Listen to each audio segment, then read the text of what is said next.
नमस्कार, मी निसर्गप्रेमी संदीप खाडे. तर आज तुमच्यासाठी खूप महत्त्वाचा व्हिडिओ मी रेसिपी या पद्धतीने घेऊन आलेलो आहे.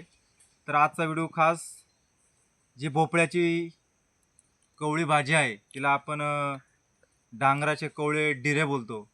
तर त्याची आज भाजीची रेसिपी तुमच्यासाठी शेअर करणार आहे. तर त्याच्या आधी तुम्हाला या भाजीमध्ये कोणकोणते घटक असतात तर ते आज सविस्तर सांगणार आहे आणि ती का खावी ते पण सांगणार आहे. तर या भोपळ्याच्या हे जे डीर आहेत याच्यामध्ये vitamin A, vitamin C, vitamin K आणि विटॅमिन बी हे भरपूर प्रमाणामध्ये असतात. तर या भाजीने आपले शरीराची जी रोगप्रतिकार शक्ती आहे तर ती नॅचरली वाढत असते आणि हाडांसाठी तर खूपच फायद्याची भाजी आहे. तर तुम्हाला याची रेसिपी मी आत्ता पूर्णपणे सविस्तर शेअर करणार आहे. त्यासाठी एकदम निसर्गामध्ये चुला पेटवलेला आहे आणि त्याची रेसिपी तुम्हाला शेअर करतो. तर बघू शकताय हे आहे डांगराचे कवळे डीर किंवा भोपळ्याचे कवळे डीर. तर आता ते प्रत्यक्षात तुम्हाला त्याच्या पाठीमागे जे शिरा असतात तर अशा पद्धतीने आपण काढून घेऊया. व्हिडिओ शेवटपर्यंत बघा, स्किप करू नका. तुम्हाला पूर्णपणे आज रेसिपी मी दाखवणार आहे. तर सगळ्या शिरा आपण काढून ठेवल्या आहेत. थोडे कोवळे डांगर पण घेतले आहेत. बघूया पुढं आता. तर अशा पद्धतीने आपण या भाजीचे छोटे छोटे असे काप करून घ्यायचे आहेत.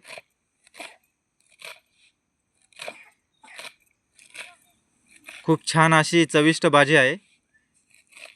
पूर्ण अशी कोवळी आहे, तुम्ही व्हिडिओमध्ये बघू शकताय. दिसायलाच खूप छान आणि अशी सुंदर दिसते.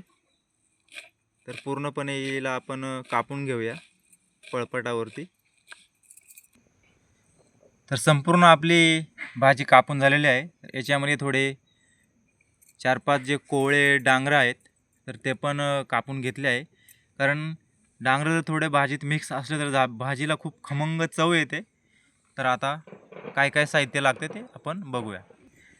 त्याच्या आधी तुम्ही चुला बघू शकता. निसर्गामध्येच एकदम निसर्गाच्या परिसरातच भाजी बनवण्यासाठी चुला पेटवलेला आहे. तर व्हिडिओ तुम्ही शेवटपर्यंत बघा, कुठेही स्किप करू नका. चुला पण मस्तपैकी पेटलेला आहे. तर भाजी आपण थोडं गरम पाण्यामध्ये धुवून घेऊया.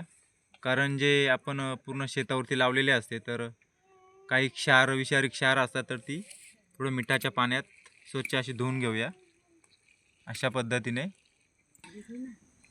तर या भोपळ्याच्या किंवा डांगराच्या पानांच्या भाजीसाठी आपल्याला साहित्य लागतं 10-12 लसणाच्या पाकळ्या, थोडं जिरं, थोडंसं वाटीमध्ये मीठ आणि हिरवी मिरची. एवढं साहित्य आपल्याला या भाजीसाठी लागतंय. तर खूप कमी साहित्यामध्ये ही भाजी अशी खूप छान आहे आणि चविष्ट होते. तर काही लोक या भाजीमध्ये बटाटे वगैरे, शेंगदाणे या सर्वच गोष्टी टाकतात. तर आपल्याला खूप साधे आणि सोप्या पद्धतीने, गावरान पद्धतीने आपण ही भाजी आज बनवणार आहोत आणि खायला पण खूप चविष्ट अशी लागते. तर चुलीवरती आपण आता कढई ठेवूया भाजीसाठी. तर कढई आता गरम झालेली आहे चुलीवरती.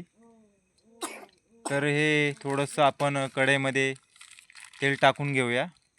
हे बघा अशा पद्धतीने. हे बघा तेलाला असा उकळी येते, तेल तापलेलं आहे. त्याच्यामध्ये थोडं जिरं टाकूया. जिऱ्याला पण मस्त फोडणी बसलेली आहे, तडतड करते. थोड्या लसणाच्या पाकळ्या घालूया. लसूण पण आपला परतून झालेला आहे. आता थोडे हिरवी मिरची घालूया आणि सगळं एकदा मिक्स करून घेऊया अशा पद्धतीने. व्हिडिओ तुम्ही शेवटपर्यंत बघा. तर पूर्णपणे आपण जे हिरवी मिरची, लसूण किंवा जिरं टाकलं होतं ते पूर्णपणे आता व्यवस्थित झालेलं आहे. तर आपण आता आपली जी भाजी आहे तर ती टाकून घेऊया. अशा पद्धतीने सर्वच भाजी आपण कढईमध्ये टाकून घेतलेली आहे. तिला उलटं पालटं असं कलतीच्या सहाय्याने परतून सगळे मिक्स करून आणि तिला वाफायला ठेवूया. थोडीशी वाफ काढलेली आहे आणि आता चवीपुरतं मीठ घालूया आणि पुन्हा एकदा मीठ पूर्ण मिक्स होईपर्यंत कलतीच्या सहाय्याने परतून घेऊया. ही भाजी जास्त कोवळी असेल तर ही वाफेवरतीच शिजवून घ्यावी आणि भाजीची जास्त देठ निभरलेले असतील तर थोडं कढईमध्ये पाणी टाकूनच शिजवून घ्यावी. आता पूर्णपणे झाकण ठेवून आपण वाफायची वाट बघूया. निसर्गात जे आपण जेवण बनवतो तर त्याची मजा खूपच वेगळी असते. खूप मनाला आनंद होतोय. एकदम लाकडं लावूनच आपण चुलीवरती ही भाजी बनवतोय. गॅसनी तर खूपच त्रास होतोय. त्याच्यामुळं नॅचरली जे जीवन आहे ते जगण्याचा प्रयत्न करा. तर आपली भाजी आता पूर्णपणे वाफेवरती शिजलेली आहे. बघू शकताय तुम्ही. खूप भारी असा खमंग वास सुटलेला आहे. खूप छान असा खमंग वास सुटलेला आहे या डांगरेच्या कोवळ्या डिरांच्या पानांच्या भाजीचा. आता ते आपण प्लेटमध्ये काढून घेऊया. तर भाजी मी प्लेटमध्ये काढून घेतलेली आहे. तुम्हाला आता मी खाऊन दाखवतो चव कशी लागते ते. तर खूपच छान असं स्वादिष्ट चव आहे. तर अशा ज्या काही आपल्या गावाकडल्या भाज्या आहेत तर त्याची परंपरा मोडू नका. खूप छान असं हे आपलं गावठी जीवन आहे. तर एकदम निसर्गाच्या सानिध्यामध्ये या सगळ्या गोष्टी आज तुम्हाला मी दाखवण्याचा प्रयत्न केला. तर तुम्ही मला भरभरून साथ द्यावी अशी मी तुम्हाला विनंती करतो. माझ्या यूट्यूबला तुम्ही अजूनही सबस्क्राईब केलं नसेल तर सबस्क्राईब करून लाईक करा. धन्यवाद.